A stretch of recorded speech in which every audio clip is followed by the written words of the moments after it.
मैं शिव पूजा शिव बाबा के मंदिर में प्रार्थना करता हूँ। हे बाबा, इस राजा सलीज की धर्म के मार्ग पर चलने वाले को धर्म को बचा रहा बाबा।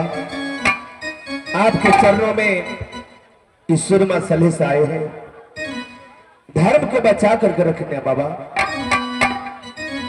धर्म बचा भी है बाबा,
नहीं जनी कौन जनन के पाप हो गई कृपा आके बाबा दिया ने उधार में कृपा आके बाबा दिया ने उधार में बाबा हो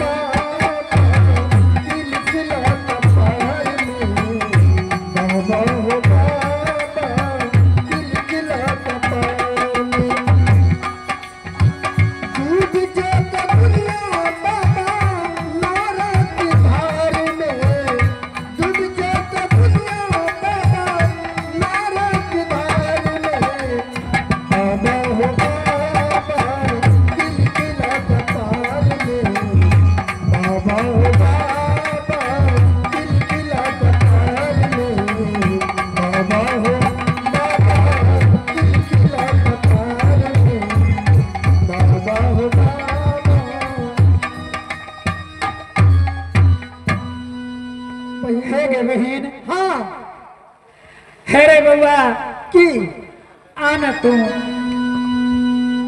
गए हगे मर्दाबा केहन चिक्कन से बैठल छे गए अरे आ एक रति ख्याल छे तोरा आर के बारे में एक रति ख्याल छे कि शिव बाबा के मंदिर में ध्यान में लागल छे आगे जे आदमी एते पीछा करे छे कम से कम ओकरा तो दया करे के चाही जे औरत हमरा पर मर रहल ये आरे झांकीदार आरे सनमा रे दिलके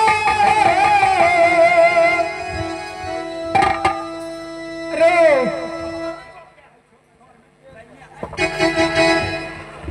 आरे सुरमा सले सले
बात करके बहन हे हो बोल मनवा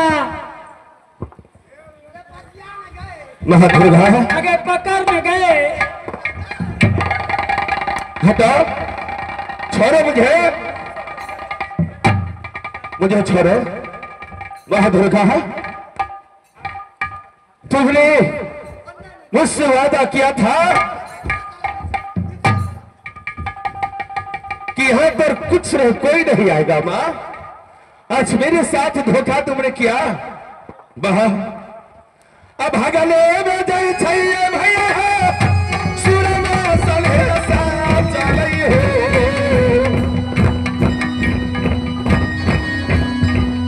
अब हगले में जाई छैये भैया हो सुरमा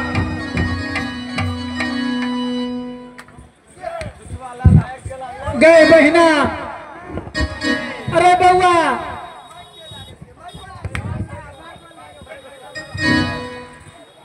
अरे तू देख ली गए बहन हेलो तू देखल ही अगर तोहर मन तो कुछ और होत है तो लेकिन हमार मन में तो बुझी की होत रहे की होय छलो जहिना आलवा में मैटर में रह जाय छो हां खुनत खुनत सिरो में से जो पानका फेंक दे छो फेंकने जाते रह गए तोरा रे अगर पान का फेंकने जाते बच गलिए हो तू बच गली बच गलिए हम तो आई तोरा आर के भागा का हम क्या लेतिए बिया लेकिन ओना जे कही तू आय अपना मेन से देखलिए काय कते सुंदर छे गए कते सुंदर छे बाबू गए मोन या कि दुतिया के चरण में लीन है छे रे अगर मोन या कि हम अपना अंडा में रखते हो ओकरा अंडा में अरे रामचंद्रा के सार अंडा नहीं मतलब दिल में आत्मा में कहीं ना आत्मा में वह कछ तखनी से मोन है या कि जे ओकरा हम अपना अरे तू बड़ा स्थिर से बोले छे गए अरे हम छोड़बै नहीं अरे नहीं छोड़बै चल चल चल आगे रे बड़ा आला बापी आगे मैया गे आगे याजू दीना आगे धरती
अकलो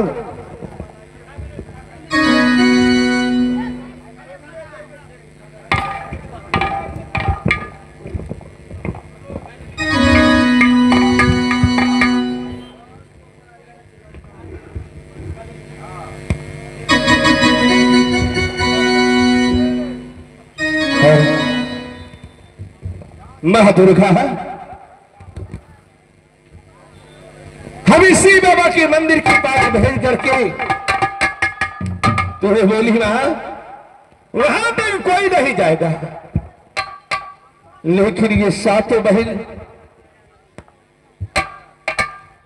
मंदिर के पास पहुंच करके और हमारा धर्म नष्ट करने में लगा है। आज दियो तारा साना असुर मासाले सकवैये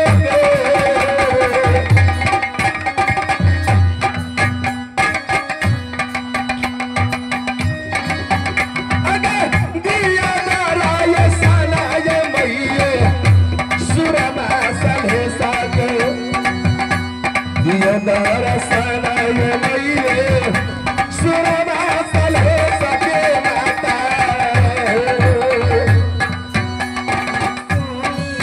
भैया बाजा गई दुर्गा हे माँ बेटा यागा साले साथे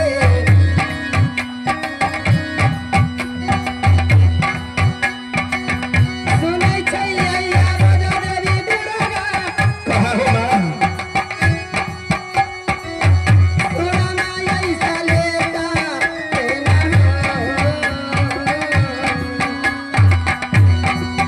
आई कावा ना जागुरी करई बेटा यागा साले के सुरमा ऐसा लेता तेना पर पार नामा के मैये पर यही चराना में रहे पर पार नामा ये मैये तेरा यही चराना में पर पार नामा हे माता तेरा यही चरण में माता हो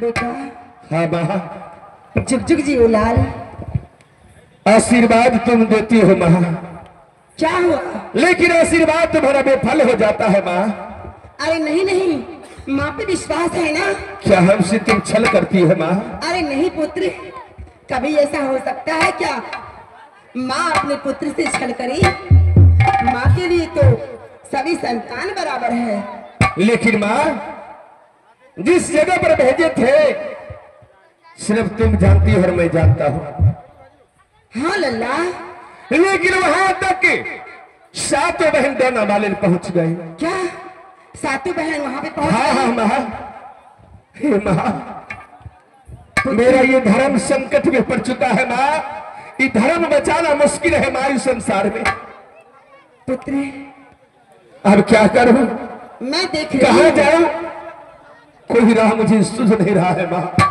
मैं देख रही हूँ जो सात बहन मालन तुम्हारे शरीर को छू के अपवित्र कर दिया है हाँ माँ इसीलिए मैं इस शुद्धता का प्रमाण लेना चाहती हूँ तुम यहाँ से चले जाओ मानिक दा गंगा क्या मैं स्नान करने के लिए माँ हाँ लल्ला मानिक दा गंगा में स्नान कर लेना बेटा स्नान करके अपने बदन को पवित्र करना और इतना ही नहीं वहां से एक लोटा जल ले लेना और माँ उस जल को लेकर के चले जाना राज पकरिया में राजा कुलेश्वर का लालन फूल बाग है लालन फूल बाग में सारा फूल मूर्छित रहता है तुम उस जल को लेकर के उस फूल में डाल देना क्या उस ललन फुलवारी में जल को डालना है माँ हाँ लल्ला अगर लालन फूल बाग में मूर्छित हुआ फूल हरा भरा हो जाएगा तब समझ जाना तुम्हारा पवित्रता बचा हुआ है ठीक है माँ आपका आज्ञा का मैं अवश्य ही पालन करूंगा अवश्य मैं मालिक जा स्नान जाऊंगा माँ हाँ लल्ला अरे साबा हे रे कमला रे बेटा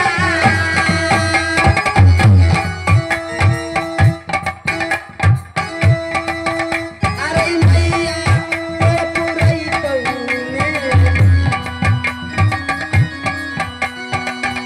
अरे साबा हे मानो कमला रे सुरमा रे सले रे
सलहेश हमरा मंदिर पर आयल, कहलक माँ हमरा धर्म के रक्षा कर, क्या कि 7 बहन मालिन हमरा पीछा कर रहल है। अगर तू हमें साथ नहीं दे छै तो हमर धर्म नाश हो जात। दोसर दिस 7 बहन मालिन हमर पुजारन बेटी एब के कहलक माँ हमरा सुरमा सलहेश चाहिए। हम सुरमा सलहेश पर आंचल बांध के रखने छी, हम सुरमे सलहेश से विवाह करब। लेकिन माये के दिन तो माये के दिन होइए, माँ के लिए सब संतान बराबर होइए।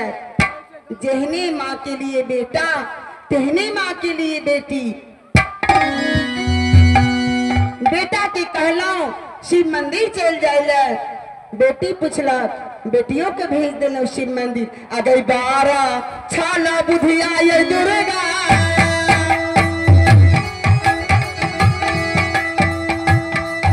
अगई 12 या बछली देवी दुर्गा, अगई मीता या भूमि में, अगई 12 छाला बुधिया गई मैया भागा ये बाती लागे गे।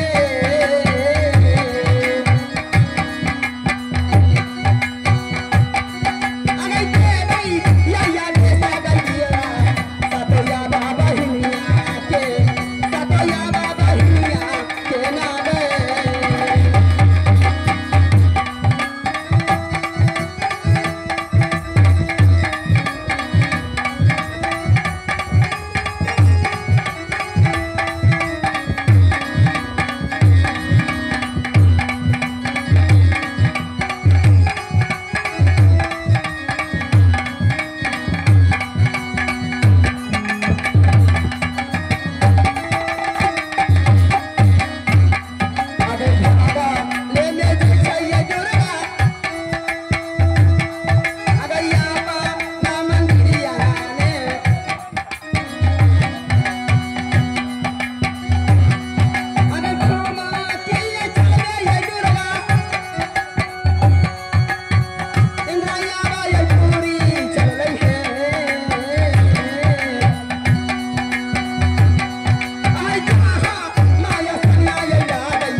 हेलो हेलो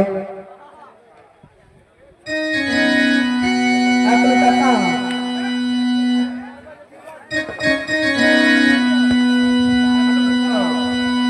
हेलो अगले कथा हेलो हेलो चुप हेलो हेलो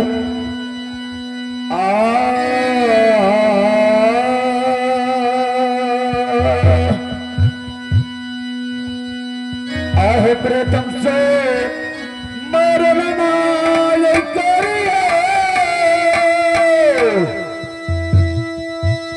मैया चारा चाहती के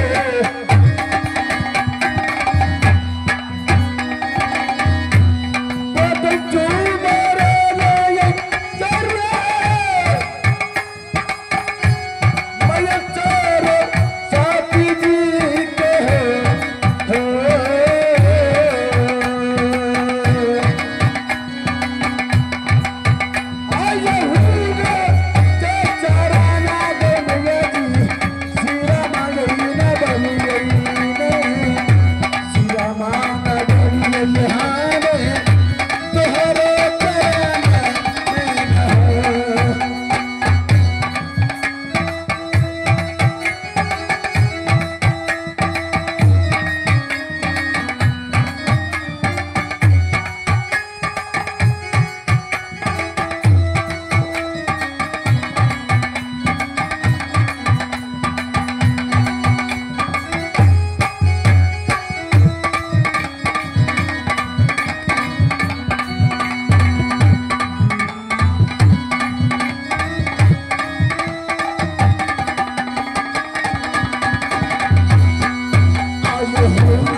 मेरा मकान रात पकड़ रहे और मेरा ही नाम एक गांव में कोई नहीं जानता है।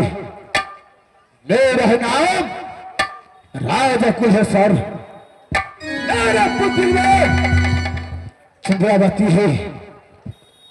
आज मैं सबसे पहले अपने में दरबारी को मंगाकर उस समय समाचार में पूछूंगा। उसके बाद मैं यहां से मैं जाऊंगा आराम करने के लिए। और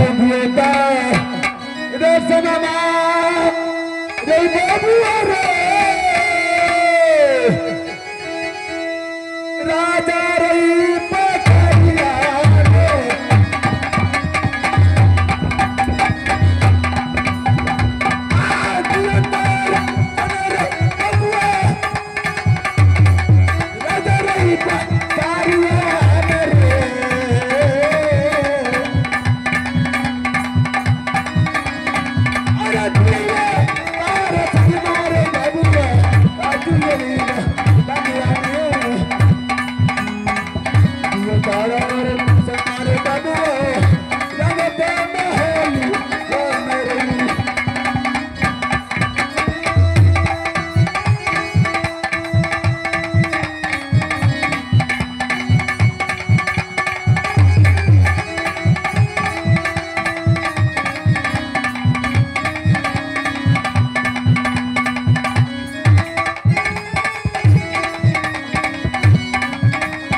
रही पकड़िया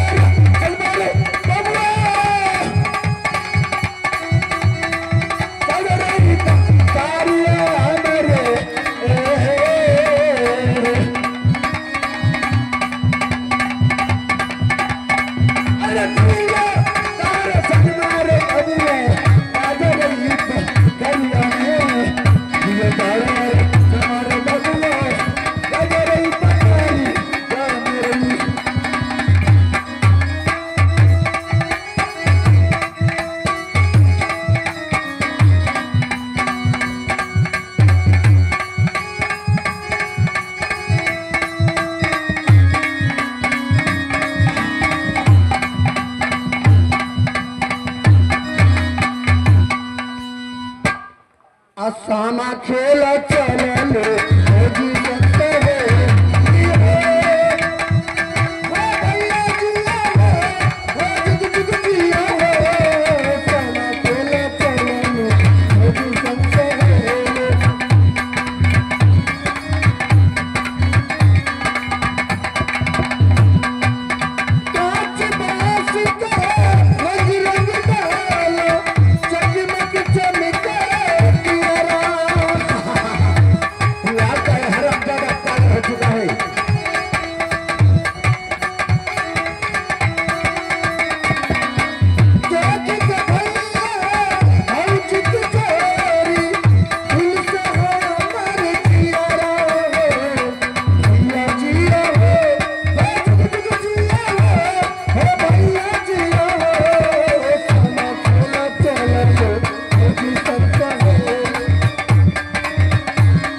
प्रणाम महाराज। खुशी रहो। ये बताओ, ये तुम अभी गाना गा रहा था, सो कौन पर्व का सही बताओ। ए हाँ, की कला कौन पर्व का, कौन सा पबनी का? पबनी। हाँ हाँ, पबनी नहीं, महीना भला जना मान के चलो फागुन भले ना। ये फागुन है। हाँ राज, ये फागुन है, हाँ ये भादो है। भादो। हाँ हाँ, ओ तब तो एहि महीना में घड़ी पाबन होइके चाही ना, अरे चौड़चन होइके चाही। चौचर होना चाहिए। ओ हम कहले घड़ी पाबन छी। नहीं, चौचर होना चाहिए। ये फागुन, ये बताओ, ये भादो है ना? हाँ इसमें पावन है, घड़ी के नहीं। अच्छा कहा लिया बोलो। मालिक बढ़िया से छिया हम सब तोरा के बाल बच्चा के चरणों कृपा से। अच्छा रहे, बाल बच्चा चरणों से नहीं, मेरे चरणों से बोलो। हाँ हाँ, वह तोरा आर के पोता पोती के चरणों कृपा से कोनो तरह ठीक ठाक छिए। इसलिए तुम छोटा, सबसे तुम छोटा है। मंत्री, हाँ ये बताओ, रात पखरिया के समाचार बताओ। राज पकड़िया के। हाँ हाँ, राज पकड़िया में महाराज समाचार बहुत अच्छा है। आपका राजपाट बहुत अच्छा चल रहा है चलिए। और साथ से पहरेदार जो है वो सारे के सारे ड्यूटी अच्छा तरह से कर रहा है। चले, ये बताओ, आज तुम ठीक है कि नहीं? हाँ हाँ, हमार तो छोड़ देता है, क्यों? हमारा अपन जान नहीं छे। अरे क्यों? एहि दुआरे मन खराब रहे छे ने। अच्छा ते दुआरे कहलिए हमारा अपन जान नहीं छे। अच्छा, शंकर गायक नहीं था, हाँ ओकरे से कुछ दिन के लिए प्यार के लिए अच्छा। कहलिए गाना सीख जेबे, लेकिन अपन जान नहीं रहल यार। अरे ये बताओ, तुम मद हक मोगी से बताओ। बोले तुम मद हक मोगी से बताओ। मर्द की मौगी। हाँ हम देखो हम झूठ नहीं बाजबा, देव स्थान में छिया। अच्छा हम आइ तली झूठ नहीं बाजलिए हन, ने सांस लगन गेलिए हन। अच्छा। जे बात की हाँ हमार बैनातो भैया जे साउंड सर्विस वाला छा, ओ हमरा चिन्है छे बेचारा। अच्छा अकर जतमान स्टाफ छा सब चिन्है छे। आइ दुआरे हम आइ तली हम झूठ नहीं बाजलिए। अच्छा, कभी भी नहीं? नहीं, आ नहीं हम सांच के आगे गेलिए। अरे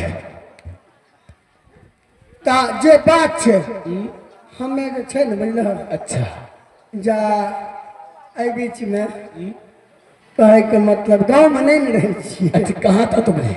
हम कने ससुराल गेल रहिया। अरे ससुराल तुम गया था, क्या चीज लिए?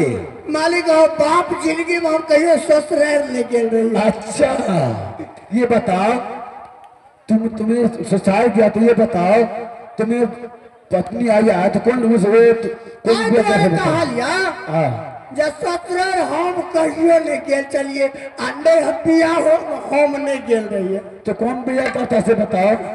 हमार पापा गेल। अरे तुम्हें पापा गया था? हाँ से कैसे? अब ए बात के गलती मान जब कैसे एकर आंसर लहन हमरा से बताओ। हम अपना बियाह में हम नहीं गेलिए, नहीं कथा कुटुमती में हम गेबे नहीं केलिए। अच्छा, तुम्हें पापा गया था? हाँ बाप गेल रहे हम। अच्छा आई द्वारा अच्छा पहले लड़की के या लड़का के ओकर बापे ने जाय छे देखे ले, तो त्या द्वारे हमर पापे गेल रहे। अच्छा बुझलियो मालिक। हाँ आ जब ओई ससुराल जब हम पहुंच लिया, अच्छा हमर मानता अच्छा जखन पहुंचलिए तुरंत गंडौरा पर बैठा दल। अरे तुम्हें अच्छा जहाँ धिया पुता के नूरी नहीं फेंके छे हाँ हाँ तब बैठा दल के।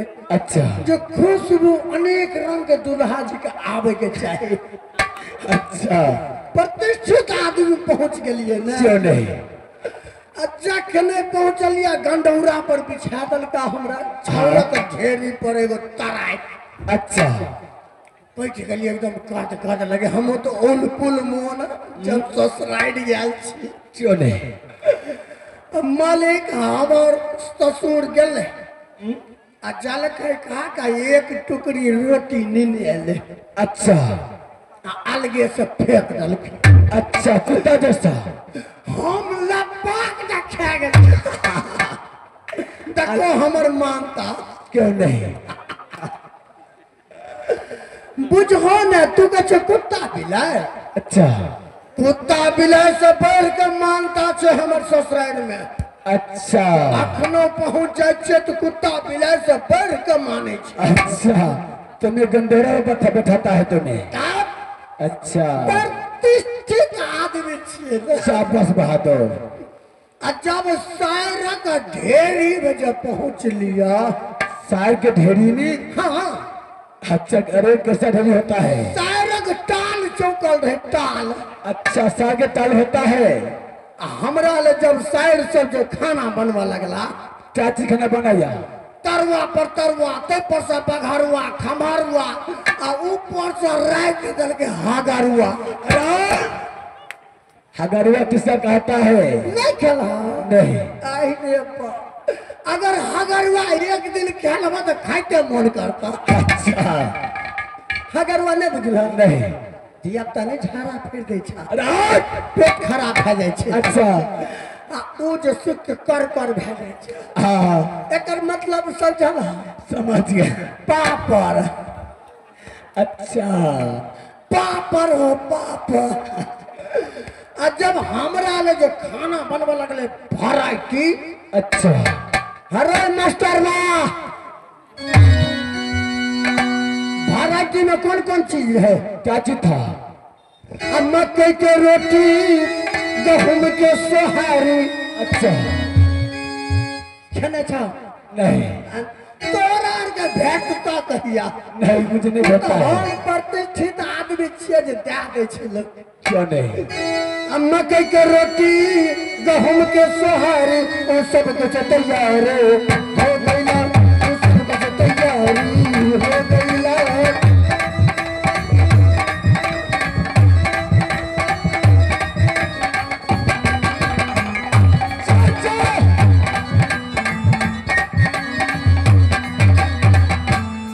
मकई के रोटी, गेहूं के सोहारी, अच्छा और सब कुछ तैयारी हो गईला। अच्छा हमरा कारण अच्छा सब शहर परेशान रहे। जे जोलहा जी अलखिन हम जोलहा जी। अरे दुल्हा जी नहीं दुल्हा जी। हाँ दुल्हा जी। हाँ मकई के रोटी, गेहूं के सोहारी, और सब कुछ तैयारी हो गईला। मरुआ के रोटी हमरा नीक न लागे। नहीं खाइत रहिए मरुआ के रोटी, बुझल हो? इसमें कारण क्या है? मरुआ के रोटी डर से नहीं खाइत रहिए, कहीं ऑपरेशन क्या के झाड़ा फिर पड़त। अच्छा मरुआ के रोटी हमरा नीक न लागे। मरुआ के रोटी हमरा नीक न लागे। बर्बाद चल रबा हो गया हो, बर्बाद चल रबा हो गइला।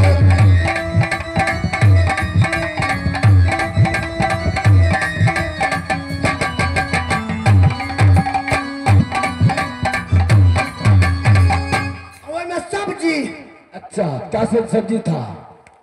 आलू के भुजिया, अच्छा सोयाबीन के तरकारी। अच्छा बाप रे सोयाबीन हम कहियो बाप जिंदगी में देखनी वाली नहीं। अच्छा और सब कुछ तैयारी हो गई। आलू के भुजिया, सोयाबीन के तरकारी, अच्छा और सब कुछ तैयारी हो गई। मालिक बोलो। आ सजमन का तरुआ हमरा नीक न लागे। अरे सजमन क्या दिक्कत है? नहीं बुझलो की? क्या? तेल जे सठ गेले न, हाँ जब तेल सठले तो हाय हाय के पानी में छाना लगा। अच्छा आ सजमन के तरुआ हमरा नीक न लागे। सजमन के तरुआ हमरा नीक न लगे। बर्बाद कदीमा हो गइला हो, बर्बाद कदीमा हो गइला।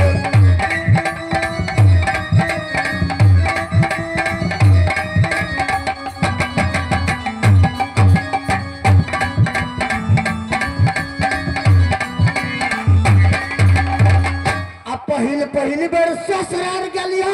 अच्छा सास सास ससुर से झगड़ा हो गईला। चाची के लिए, चाची के लिए। हम कहिए जा दियो, अच्छा तू कहे हमारे सास ससुर कहे नहीं चेते, हम कहिए नहीं ले जब। अच्छा मैं तो 4 बार कहलिए कि दे जुती हमरा। तुम्हें तुम्हें ससुराल में 5 जुती जे डालके तो हमर मन खुश भए गेले। तुम्हारा था। अच्छा और वहां तो जुती के मुझे बादशाह हुआ लगा। अच्छा आज पहले बार ससुराल गलिया। अच्छा सास ससुर से झगड़ा हो गईला। आ साली के संग में हमरा नी के न लागे। शंकरो गायक के बाद ससुराल के रहे। अच्छा। ओकरो बेचारा के सैड सिंह नहीं निक लगे रहे। आ दुआरे साली के संग में हमरा नी के न लागे। साल में दिक्कत क्या है? आई दुआरे सैड सिंह नहीं निक लगे था। सब खराइन महकत रहे। अच्छा साली के संग में हमरा नी के न लागे।